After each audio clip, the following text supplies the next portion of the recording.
3 वाड्याचे अवशेष आहेत बट बाकीचे साफ केलेले नाहीत आणि तिथे जाणं धोकादायक होतं म्हणून आपण तिकडचं जाणं टाळलं. आज आपण सिंदोला किल्ल्याचा ट्रेक करणार आहोत. त्यासाठी सकाळी लवकरच बेस गावात पोहोचलो आणि ट्रेकला सुरुवात केली. आम्ही आता आपला ट्रेक सुरू केलेला आहे. ही ट्रेकिंगची पायवाट थोडी निसरडी आहे, त्यामुळे सावकाश आणि काळजीपूर्वक जायचं आहे. 15 मिनिटांच्या विश्रांतीनंतर आपण त्यांना ट्रेकसाठी मार्गदर्शन करतो. सगळेजण उत्साहाने भरलेले होते. आम्ही यशस्वीरित्या जंगल ओलांडले आहे आणि आता पावसाळ्यात झालेल्या वृक्षारोपण कार्यक्रमाबद्दल थोडी माहिती देतो आहोत.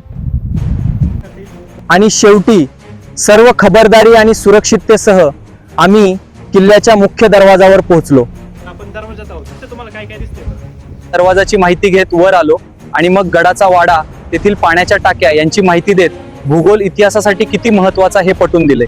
जुन्नर दुर्गोत्सवचा दुसरा किल्ला यशस्वीरित्या पूर्ण केला. हे शक्य झाले तुमच्यासारख्या परिवारामुळे. भेटूयात पुढच्या गडावर.